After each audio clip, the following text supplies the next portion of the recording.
तो देखो धरती से नीचे तो हम बात करते नहीं, धरती से ऊपर की बात कर लेंगे। राहु केतु मंगल शनि हमें नज़र आवे ना आवे, पर पंडित जी को नज़र आते हैं कि 11,000 रुपये का तुम फ़ौरन दान करके और पूजा करवा लो, वरना शनि सिर के ऊपर बैठा है। कि शनि है कहाँ, दिखा तो दो।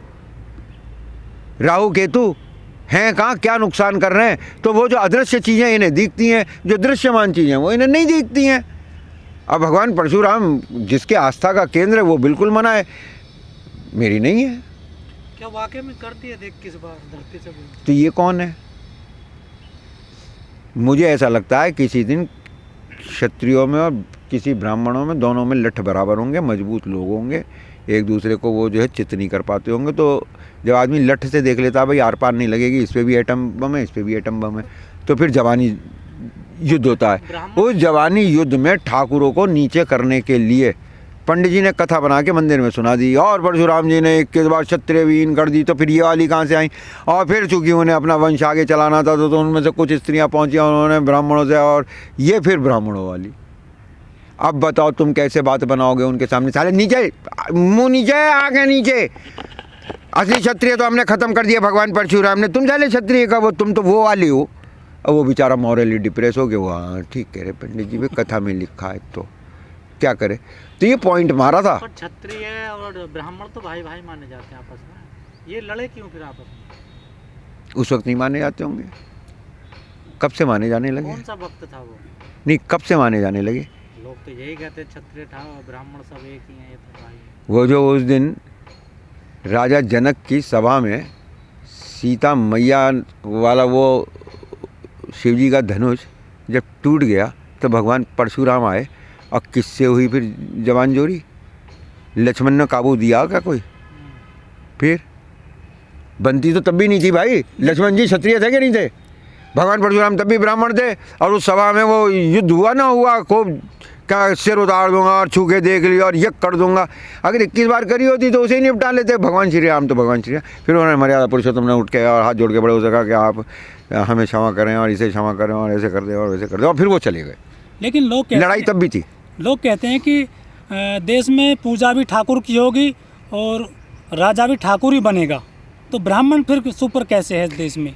अरे भाई ठीक है, शिवाजी राजे को भी उन्होंने ठाकुर बना दिया, लगे बनाया तो पैर के अंगूठे से। ये जो मानसिक गुलामी है, इससे बाहर निकल के, इन कथाओं से बाहर निकल के आने की ज़रूरत है। महात्मा बुद्ध निकल ही आए थे, काम चल गया। डॉक्टर अंबेडकर निकल ही आए थे, काम चल गया। सूरजमल बड़ा ही नहीं था, काम चल गया। जाट थे वो। लेकिन ये जो लोग मानते हैं कि हमें समाज में मान्यता के लिए, और इनके सामने, इनकी कपोल कल्पनाओं के सामने, इनकी बातों के सामने, क्या हनुमान जी जो है सूरज को आम समझ के और छलांग मार दी, छलांग मुंह में और ले नहीं पाए, नहीं तो पृथ्वी तो चली जाती। ब्राह्मण ने बिल्कुल नेक टाइम पे बचाया। लो एक्सीडेंट, इतना बावला नहीं है ब्राह्मण के। फिर अंधेरा हो गया होगा, अंधेरा कहाँ, मुंह तक जा रहा था, इतनी देर में माता ने आवाज़ लगा दी, क्या कर रहा है हनुमान? उन्होंने छोड़ दिया, पृथ्वी बच गई। बोले हाँ बच गई भाई, ठीक है। राइट टाइम पे अम्मा ने आवाज़ लगा दी, और माँ तो नज़र रखे ही है बालक पे। देखिए साहब, लेकिन हमारे देश के लोग जो हैं जाटों के काबू में नहीं आते हैं और एक गरीब ब्राह्मण के काबू में आ जाते हैं धर्म के मंत्र के सुनने के बाद में। वो कहते हैं कि पढ़ा जाट खुदा जैसा होता है, जबकि ये तो सब कहावतें होती हैं जो सामाजिक हैं, इस तरीके से चलती है। लेकिन जाटों के कब्जे में हमारे देश के लोग क्यों आएंगे? जाट खुद ही जो है आजकल इनके कब्जे में चले पड़े हैं। हालत ये है कि एक पीढ़ी पहले घर में कोई भी एक पूरा परिवार मिलके एक आरती पूरी नहीं कर सकता था, और अब हिंदू बनने के लिए, और वो भी सवर्ण हिंदू बनने के लिए, अग्रवाल साहब भी कह रहे हैं चौधरी साहब, और पंडित जी भी कह रहे हैं चौधरी साहब, चौधरी साहब इतराए फिर रहे हैं।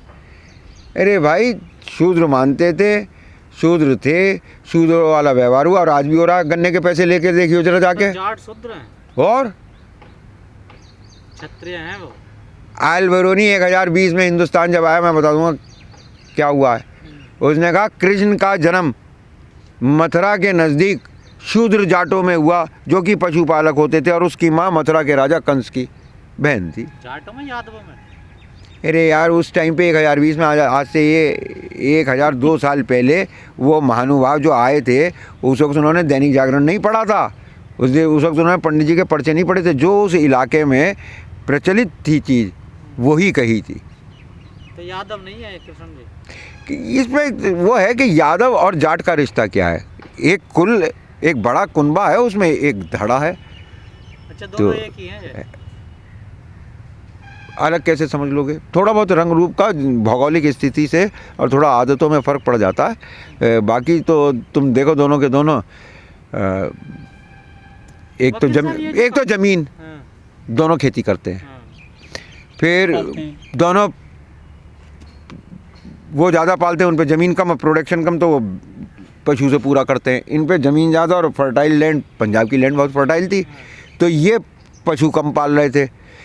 पर ये युद्ध भी खूब करते हैं, दे दनादन, दे लट्ठम लट्ठा, ये आपस में बैठ के परिवार में ही बातचीत से मामला नहीं निपटाते। कुरुक्षेत्र सामने है भाई साहब, हाँ। दे लट्ठम लट्ठा हुए। और तीसरी एक और चीज़ है इनके बीच में कॉमन, भैंस। भैंस मतलब? भैंस पालते हैं। भैंस, तुम अभी एक यहाँ भैंस आ जाए और यार तुम मिक्स कम्युनिटीज़ बैठा दो, पता ना चले कौन क्या है, और उसमें किसी से बनिए से कहिए जरा भैंस पकड़ लिए, भैंस को बांध दिया, हे मैं ना यार पैर कुचल देगी, सीरी ला रही है कि पंडित जी तुमको लेक ओवर कर देगी यार। और अहीर से कहिए एक कैसे मानती है, खींच कर खूंटे से बांधने का ये काम जाट करता। तो देश तो नहीं है कब्जे में, लेकिन भैंस तो है। लेकिन अच्छा, जमाना गाय यादव का है। शूद्र है तो फिर जाट भी शूद्र है। अब जो भगवान श्री कृष्ण शूद्र हो गए, हमें कोई एतराज़ नहीं है, हम तो ये कह रहे हैं हमें शूद्र मानो और शूद्र वाला आरक्षण दो। हमारे साथ क्यों ना इंसाफ़ी कर रहे हो? अगर ये करने के लिए हमें बाबा साहब जिंदाबाद अमर रहे नारा लगाना पड़े, हम लगा लेंगे भाई। फिर आरक्षण का तो विरोध करते हैं ना जाट। अंदर नहीं है ना, इसलिए। अच्छा, अंदर आना चाहते हैं। जब SC ST हैं तो कहाँ जावे शूद्र है? अब तुमने अपने मलाई खाने के चक्कर में इन्हें हिंदू और सवर्ण बना रखा है। तुम ही कह दो आ जाओ भैया। तो ये जो कहानियाँ बनाते हैं इनसे होता क्या है, समाज को क्या मिलता है? बहकाना, बहकाना। कौन बेकार? हर वो आदमी जो सत्ता में रहना चाहता है वो ये क्रियाकलाप करता है। जनता को समझाना मुश्किल है, बहकाना आसान है। और बहकती कैसे? कथाओं से। तो ये सब कथाएं हैं। मतलब ब्राह्मणों का फायदा है फिर जिधर भी कथा पे यकीन करना बंद कर दो। ऐसे कर लो, मैं एक छोटा सा उदाहरण दे दूंगा बस, कि एक पंडित जी जा रहे थे, सुबह से कोई नहीं मिला था जिसे प्रवचन देते और कुछ दक्षिणा ले लेते, तो देखा सामने से जंगल में से एक छोरा चला आ रहा था। हरियाणा का किस्सा है। वो छोरा चला रहा था, उसके हाथ में चिराग था। तो पंडित जी ने उससे कहा कि बेटा तुम जानते हो ये ज्योति कहाँ से आई है? उनने देखा पंडित जी का मुँह, फूंक मार के वो बुझा दिया, बोले ये बता दो गई कहाँ। बस इस वाली मानसिकता की ज़रूरत है, फिर आप मुक्त हो जाएंगे। मतलब अंधविश्वास से निकलने की जरूरत। बस कितना आसान है। पर अंधविश्वास में शक्ति तो है ना।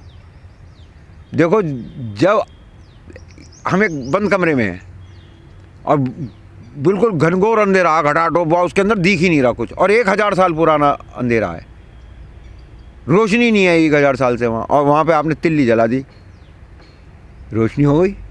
वो रोशनी ने उस अंधेरे से ये पूछा, ये अंधेरे ने कहा कि तू अकेली एक तिल्ली क्या कर लेगी, मैं तो 1000 साल पुराना अंधेरा हूँ। जैसे ही ज्योत जलती है वैसे ही अंधेरा भाग जाता है। जैसे ही आपको ज्ञान होगा आप अंधविश्वास से बाहर आ जाएंगे, सब धुआं छट मतलब जाएगा। ज्ञान की कमी है कहने का मतलब ये कुल मिला के भारत। अगर ना होती तो महात्मा बुद्ध की इतनी मूर्तियाँ नहीं बनती। वो भी मना करके गए थे, उनकी भी। तमाम महाराज बैठे हैं साधु, अब तो नए नए युवा के पीढ़ी के लड़के आ गए, वो भी आसन लगा के अपना ज्ञान बांट रहे हैं सबको। ये जो बटराना, ये बता दूं इस बटने के ऊपर क्या चीज़ है? उनमें राम रहीम। रुक जाओ। मैं इन सुने हुए किस्सों पे यकीन नहीं करता, मैं अपने एक्सपीरियंस पे करता हूँ। एक बार मैं एक साधु महाराज के पास उनके मठ में था। वो बड़ पे रहते थे, पेड़ के नीचे, वहाँ उन्होंने कुटिया डाल रखी थी। अगले दिन वहाँ पे भंडारा था कई गाँवों का, तैयारी चल रही थी। उन्होंने भक्तों को, अपने जाड़ों के दिन थे, अंधेरा हो रहा था, 3 बजे अपने भक्तों को उठा दिया। बोले सो रहे हो, फिर आते होंगे लोग, पुड़ियाँ बनाओ। मैंने भी रजाई में से मुंह निकाल कर देखा कि पुड़ियाँ काहे की बननी है, तो देखा कम से कम 10 किलो रद्दी रखी थी अखबार की, और उन चेलों ने उन्हें फाड़ फाड़ के, जो वहाँ धुआं जलता रहता था, भभूत धुआं, उसकी राख को बांध के पुड़ियाँ बांधने लगे। वो मेरा मन तो आया पूछ लूँ कि इसका क्या होगा, लेकिन फिर मैंने कहा जो होगा वो तुझे दिख ही जाएगा, चुप बैठा रहे। सुबह को जब वहाँ लोग आए महाराज के पास, तो एक औरत ने अपनी प्रॉब्लम बताई कि भाई प्रॉब्लम बताने ही आए थे कि महाराज बहू ना भी आ रही, उन्होंने ले पुड़िया। थोड़ी देर बाद एक औरत आई, तो महाराज बोले हाँ मैं बहुत परेशान हूँ। क्या? बोले भैंस ना भी आ रही। बोले ले पुड़िया। कि महाराज के हाँ लौंडा कहना ना मान रहा, कहने से बाहर जा रहा, कि ले पुड़िया। महाराज मुकदमे में जो है बड़ी दिक्कत आ रही है, ले पुड़िया। महाराज कसम कहना नहीं मान रहे, ले पुड़िया। महाराज बीमारी हारी चल रही है, ले पुड़िया। हर चीज़ का इलाज एक पुड़िया थी। ऐसे ये वाला ज्ञान है, पुड़िया है, ज्ञान नहीं है। ज्ञान इज समथिंग डिफरेंट, कुछ अलग है। तो हम जिस ब्राह्मणत्व को मानते हैं, जिस हिंदुत्व को मानते हैं, जिस धर्म को सनातन को मानते हैं, उसके जो प्रतीक हैं वो स्वामी रामकृष्ण परमहंस हैं, आसाराम बापू नहीं हैं, अरविंद महर्षि हैं, गुरमीत राम रहीम नहीं है। जो परशुराम जी को मानने वाले लोग हैं ब्राह्मण, वो चूँकि मुझे धर्म में इतनी ज़्यादा जानकारी नहीं है, लेकिन मैं उन्हें कई युगों में बटा हुआ देखता हूँ। वहाँ भी उपस्थित हो जाते हैं, वहाँ भी उपस्थित हो जाते हैं। फिर उनके साथ ऐसी शक्तियों का जिक्र होता है। फिर ये होता है कि 21 बार क्षत्रिय विहीन कर दी थी धरती।